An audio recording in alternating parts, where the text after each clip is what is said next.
Walt Disney nació en un pequeño pueblo de Chicago en 1901, en una familia humilde y trabajadora. Su padre, Elias Disney, era un hombre severo, con un carácter duro y un temperamento explosivo. Su madre, Flora, era su refugio, dulce, creativa y paciente. Desde niño, Walt aprendió dos cosas que marcarían su vida: la disciplina del trabajo duro y el poder de la imaginación. La familia se mudaba constantemente buscando un mejor futuro, pero la pobreza siempre los alcanzaba. Walt y sus hermanos repartían periódicos al amanecer en el frío invierno, bajo la lluvia o la nieve. No había descanso. Su padre exigía perfección y rara vez sonreía. Pero cada noche, Walt encontraba consuelo en los dibujos que hacía sobre papeles viejos o en las paredes de la casa. Dibujar era su forma de escapar, su manera de soñar despierto. A los 7 años ya vendía sus primeros bocetos a vecinos por unos centavos. Su padre lo veía como una pérdida de tiempo, pero su madre lo alentaba. Le decía que algún día esos dibujos le abrirían puertas. Nadie lo creía, excepto él. En la escuela, Walt no destacaba por sus notas, sino por su creatividad. Pasaba más tiempo imaginando historias que prestando atención a los maestros. Le fascinaban los circos, los trenes y los animales. Cada vez que veía un espectáculo, se quedaba maravillado por cómo la gente reía y se emocionaba. Pensaba, algún día haré algo que les haga sentir lo mismo. Durante la adolescencia, se interesó por la caricatura política y con esfuerzo consiguió un pequeño trabajo en un periódico local. Pero pronto fue despedido porque, según su jefe, no tenía imaginación suficiente. Aquella frase, destinada a humillarlo, se convertiría en uno de los motores de su vida. Cuando estalló la Primera Guerra Mundial, Walt quiso enlistarse, pero era menor de edad. Falsificó su fecha de nacimiento y logró entrar como conductor de ambulancias para la Cruz Roja. No fue al frente de batalla, pero vio el dolor y la devastación de cerca. Pintaba caricaturas en los costados de las ambulancias y enviaba dibujos a los soldados heridos. Aquello lo cambió para siempre.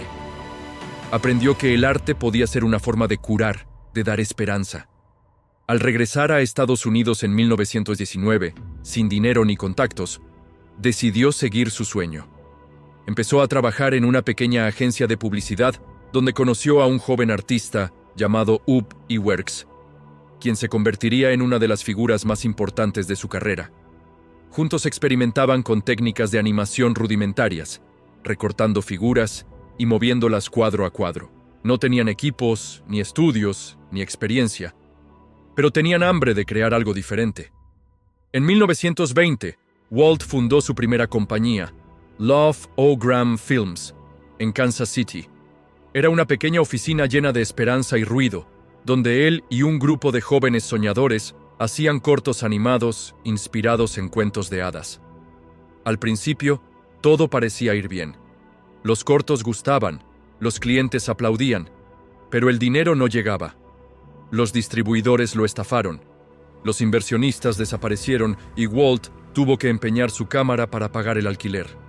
Cuando la empresa quebró, él tenía apenas 21 años. Podría haberse rendido, pero en lugar de eso, tomó una maleta y un boleto de tren rumbo a California.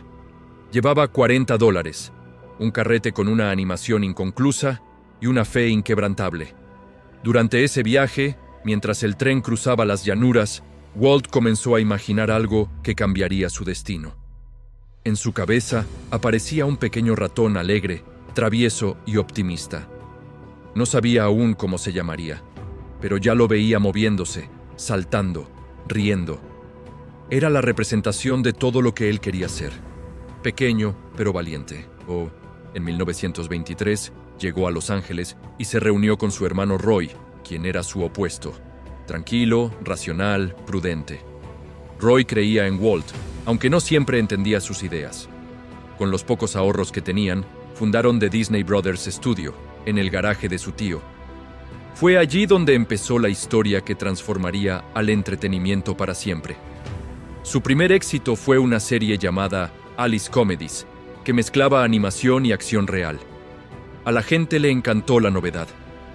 Walt trabajaba día y noche, dibujando, dirigiendo, editando y negociando. Pero el verdadero desafío llegó con su siguiente personaje, Oswald, el conejo afortunado. Este simpático personaje se volvió popular rápidamente, y Walt pensó que por fin su estudio estaba a salvo. Sin embargo, el distribuidor, Charles Mintz, le tendió una trampa.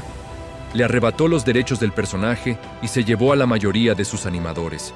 Una traición devastadora. Walt lo perdió todo, otra vez. Solo le quedaban su hermano Roy, su esposa Lillian y su determinación. Durante el viaje de regreso en tren, Walt empezó a dibujar de nuevo. Esbozó un pequeño ratón con orejas redondas, guantes blancos y una sonrisa enorme. Lo llamó Mortimer, pero Lillian le dijo que ese nombre sonaba triste. «¿Por qué no Mickey?», le sugirió ella. Y así, por un comentario casual, nació Mickey Mouse. Walt lo animó junto a Ub Iwerks y en 1928 estrenaron Steamboat Willie, el primer corto con sonido sincronizado. El público estalló en aplausos. Nadie había visto algo igual. Mickey Mouse se convirtió en un fenómeno mundial. De la noche a la mañana, Walt pasó de la ruina al éxito, pero no se conformó. Creó a Minnie, al Pato Donald, a Goofy y a Pluto. Su estudio crecía y con él su ambición. Mientras otros imitaban sus ideas, Walt buscaba reinventarse. En 1932 presentó Flowers and Trees, el primer corto en Technicolor, y ganó su primer Oscar. Pero lo que venía sería su mayor riesgo. Quería hacer una película entera animada, una locura para la época. Nadie creía que la gente pudiera ver dibujos durante una hora. Los críticos lo llamaban el loco de Hollywood. Pero Walt apostó todo. Hipotecó su casa, pidió préstamos, reunió a cientos de artistas y pasó años trabajando en el proyecto. En 1937 estrenó Blancanieves y los 7 enanitos. El resultado fue una revolución. La gente lloraba en el cine, reía, cantaba. Era la primera vez que una animación provocaba emociones tan reales. Blancanieves fue un éxito sin precedentes y cambió para siempre la historia del cine. Walt había probado que los sueños podían convertirse en arte. Pero el triunfo trajo nuevos problemas. Con la fama llegaron las presiones, los egos, las deudas. Su perfeccionismo agotaba a sus empleados, que se sentían mal pagados y sobreexigidos. En 1941, estalló una huelga en los estudios Disney. Muchos artistas lo abandonaron. Walt, herido y frustrado, se sintió traicionado. La Segunda Guerra Mundial complicó todo. Los ingresos cayeron, las producciones se detuvieron y el gobierno le pidió que hiciera películas de propaganda. Fue una época gris. Aún así, de ese periodo nacieron obras maestras como Pinocho, Fantasía y Bambi.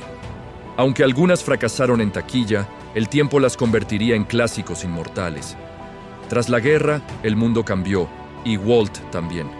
Quería crear algo nuevo, un lugar donde la gente pudiera entrar en sus historias, vivir la magia. Una ciudad de los sueños. La idea de Disneyland nació en su cabeza como una fantasía infantil y creció hasta convertirse en una obsesión. Nadie creía que pudiera hacerlo. Los bancos se negaban a financiarlo. Los empresarios lo llamaban delirante. Pero Walt hipotecó su casa, vendió pertenencias y convenció a la cadena ABC de invertir en el proyecto a cambio de un programa de televisión. Trabajó sin descanso. Supervisaba cada detalle, desde el color de las paredes hasta la música de los paseos. Quería que todo fuera perfecto. El 17 de julio de 1955, Disneyland abrió sus puertas. Ese día fue un desastre. El asfalto se derretía bajo el calor, los juegos se averiaban, las fuentes no funcionaban. La prensa lo bautizó como Black Sunday. Pero Walt no se rindió. Ajustó cada error, escuchó a los visitantes, mejoró cada rincón. Meses después, Disneyland era un éxito rotundo. Familias de todo el mundo viajaban para ver con sus propios ojos el lugar donde los sueños cobraban vida. Walt caminaba por el parque disfrazado, escuchando risas, observando a los niños. En esos momentos se sentía realizado. Decía, «Aquí dejo mi infancia para que otros la vivan». A medida que Disneyland se consolidaba como el lugar más feliz del planeta, Walt Disney comenzó a mirar más allá de sus fronteras. Su mente nunca descansaba. Ya no era solo un creador de películas o parques, era un constructor de mundos. Mientras otros disfrutaban de su éxito, él pasaba noches en vela imaginando lo que vendría después. Quería crear una ciudad del futuro, una comunidad ideal donde la tecnología y la humanidad convivieran en armonía. La llamó Epcot, siglas de Experimental Prototype Community of Tomorrow. Su visión era tan ambiciosa que parecía irreal.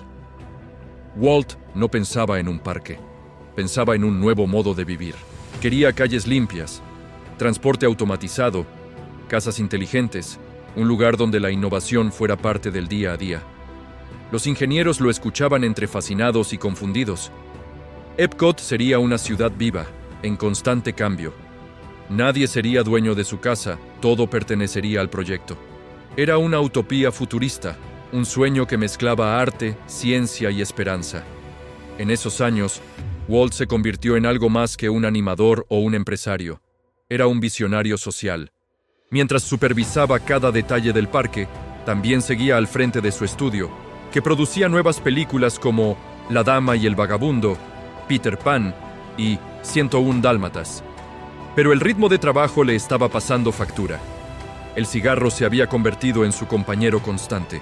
Fumaba sin parar, incluso en reuniones y entrevistas. Nadie imaginaba que aquel hábito terminaría arrebatándole la vida. En 1966, durante una revisión médica, los doctores encontraron un tumor en su pulmón izquierdo. El diagnóstico fue devastador. Cáncer.